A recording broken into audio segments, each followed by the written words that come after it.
while we were going out.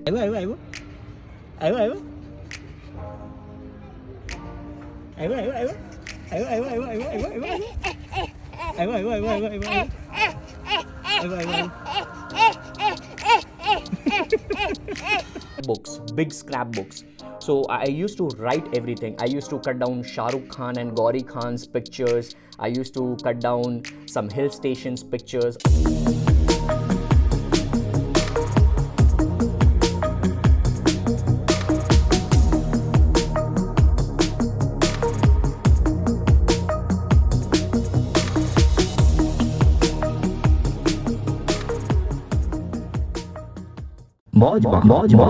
Hi, thank you so much, Aishwarya. First of all, thank you so much for having me over here on the stage.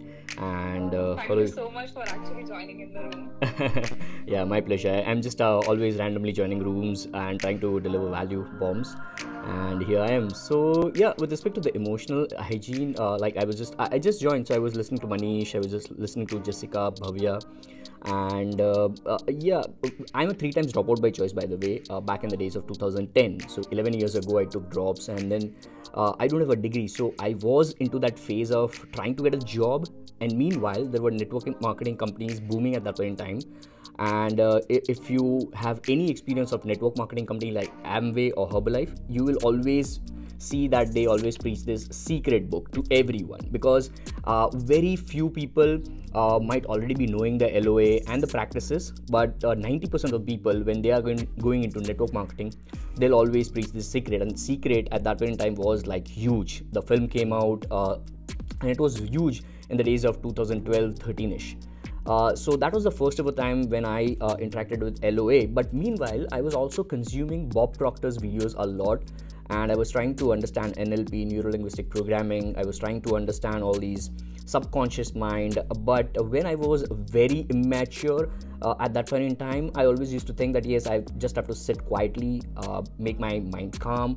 All I have to do is visualization. I have done tons of vision boards. I have done tons of magazine cutouts and then post it on my wall. I have done tons of positive affirmations. I have done every single bit and piece which might be there in the books, like The Secret, followed by The Power, followed by The Magic, followed by The Hero. And then there are plenty of secret teachings by Rhonda Brand and all. But one thing in 2014 which clicked me was the execution from my end as a human being on the learnings which I was getting. And that's where now I mean, a lot of people know my tagline, which is learn, apply, share. So eventually I was getting into that application mode which was lacking while I was trying to learn this LOA practices and the books which I read, like Secret, The Power. But one thing which happened while I was applying these strategies for my emotional hygiene was the signals, the power signals, or some kind of signals which you have in your life, which was mentioned in the book The Power. So the secret, as Manish was saying, it is just the peripheral. It is just like the outer circle. If you draw a circle, that circle, if you try to run, it is round and round and round, and you will not get anywhere further. You will just keep on moving on the same thing. But in the center, there is one thing which is like signals on which you execute. So example, let's suppose, hey guys, while you're watching this video, I just want to express my gratitude till this point in time. Thank you so much for your time. If you have liked this video, give me a thumbs up, do subscribe and turn on the bell notification so that you don't miss out on any future videos. And now back to the episode which you are watching right now. If you signalize an ambulance, if you hear an ambulance noise on the road, or while you are in the office or in the home and you hear ambulance sound, then that trigger is actually our human psychology. What we think is, oh my god, somebody is sick, oh my god, somebody might be dying, oh my god, this is happening. So our subconscious mind is trying to trigger that negative vibe all of a sudden without we knowing that we are vibrating negative energy. Versus we should be actually taking those kind of sirens or noises as our positive signals in our life, which are trigger points. And when we hear those kind of things, maybe instead of we feeling bad about the situation, what we need to do is, hey, God bless the family, and I'm so very grateful that the gift of health is keeping me alive right now, because of which I'm able to bless this family right now, no matter what the situation might be. I just bless the family.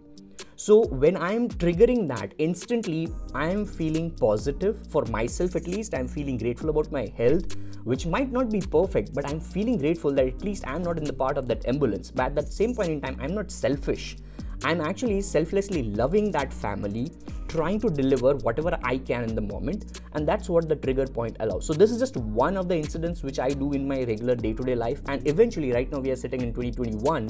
I'm talking about 2014 when I first ever time discovered this kind of trigger points in the power book.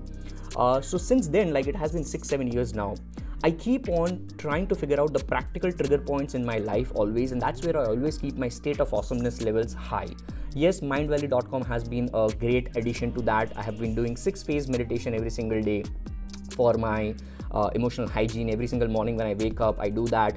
And with respect to the emotional hygiene, you also have to take about the blood circulation which is going in the body. If you wake up, like, your body would be sore. So a lot of people don't know this. There are scientifically proven techniques like the hot and cold shower in the morning as soon as you get up. Now I understand when I was like very lower middle class family. I didn't have money on my own. I was not able to buy the heater or the cooler, so I didn't have hot and cold shower.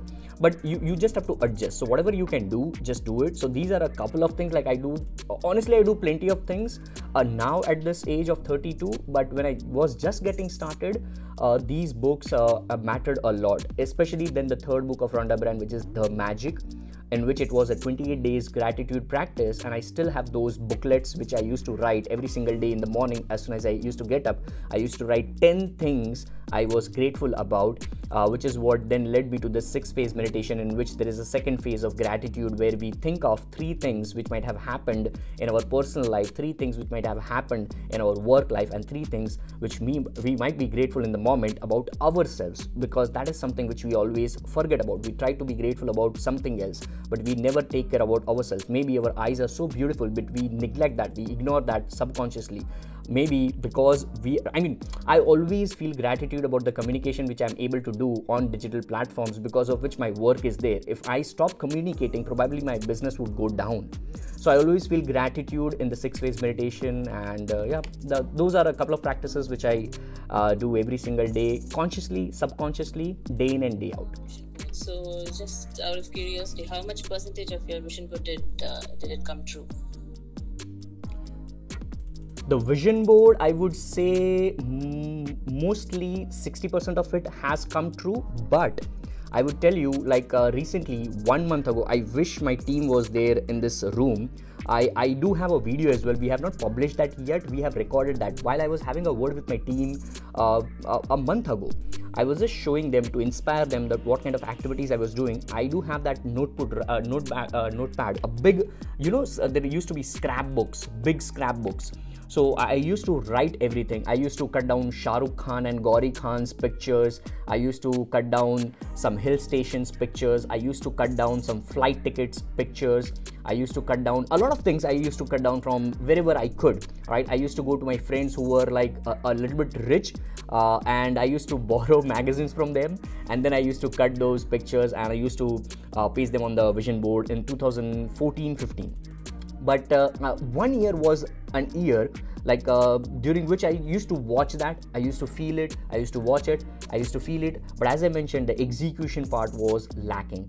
I was always into that quick rich scheme kind of mindset because of this network marketing and all, which is what then eventually got erased because Gary Vaynerchuk, my virtual mentor, the legendary mentor, came into my life in December 2015. So I would say 2016, I would say. And since then, I understood that it is more about execution. And honestly, I swear on my parents, I have not seen that vision board which I have in my notepad in past 4 years, right? Honestly, I have not seen that in past 4 years. But a month ago, while I was just discussing it with my teammates, I was trying to inspire them that what I was actually doing, and then I was recalling everything, out of which 60% is right now already manifested in my life, including me buying an iPhone.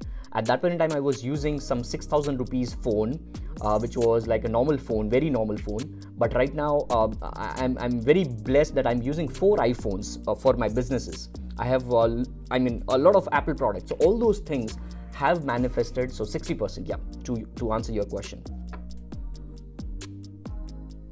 Yeah, great. That's great, actually, out of manifesting. What is like has given you the most? What can I say? What has been the most useful way? As I mentioned, see, I'm people who know me for my executions. I'm very quick in the execution. Honestly, I'll tell you a very 5 minute before wala example. I actually tried to host a room. The room title was Three Things I'm Grateful For. I was having that idea because I will now say that while I was coming to a different place right now, I was traveling for half an hour. I was coming to this place where I'm right now, and I was thinking about what I was grateful for. All right, so I was always, I believe in the dynamic meditation, which is probably helping me a lot to achieve the state of awesomeness wherever I am, with all the power and energy which I can while I'm awake. And I am always trying to figure out the gratitude or the grateful feelings which I can have in the moment. So I was just, while driving in the 30 minutes, I was just feeling those three moments for the entire day. One of which is after almost 2.5 months, I was with my parents during the time period of 3 p.m. to 10 p.m. All right, because I work a lot, so I over communicate with my parents, and at times I take a very long break during a day, and then I'll spend that time with my parents. So I actually slept in the evening today for almost like 2.5 hours, and when I woke up, my mom was like, हमको कितना अच्छा लगा that आज तू घर पे था और घर पे सो गया. So that feeling gave me a very like a different feeling altogether. All right, a very different feeling altogether. So that was one of the gratitude feeling which I had. Second, I was playing with my nephew for almost like 45 minutes today while we were going out.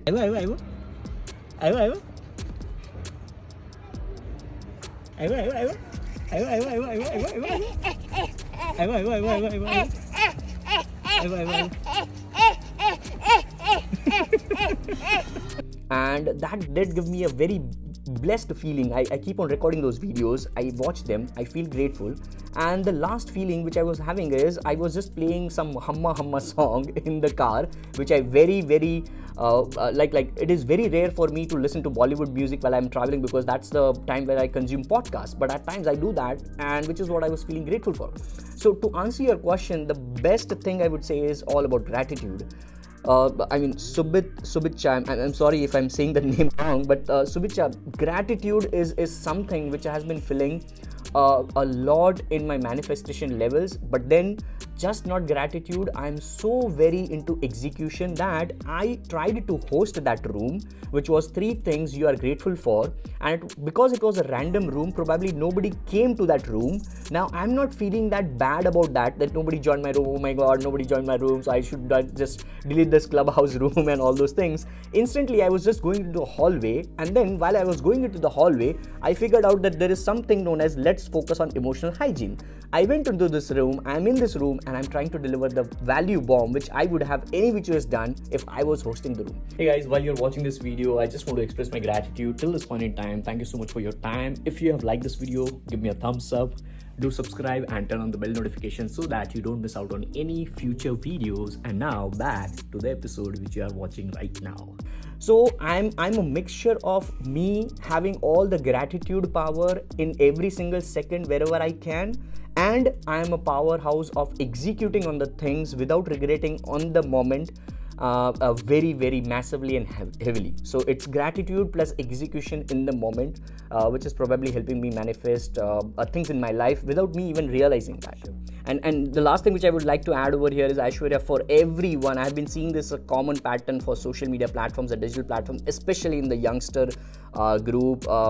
They always, when they start on the new platform, be it Instagram, be it anywhere, like I have been a heavy practitioner on these digital platforms since past couple of years, so I know this pattern. When they start something and if they don't get the listeners or likes or comments or views, they get depressed. They get that feeling that, oh my god, nobody knows me. I'm like, you start with something, and then when you start with something, you don't expect everything over the night. So that's something which I have realized, and still to this date I have no shame in saying that when I hosted a room at this age as well, with all the experiences, nobody joined the room. So it was not me pondering over whether the algorithm was bad or something went wrong or something.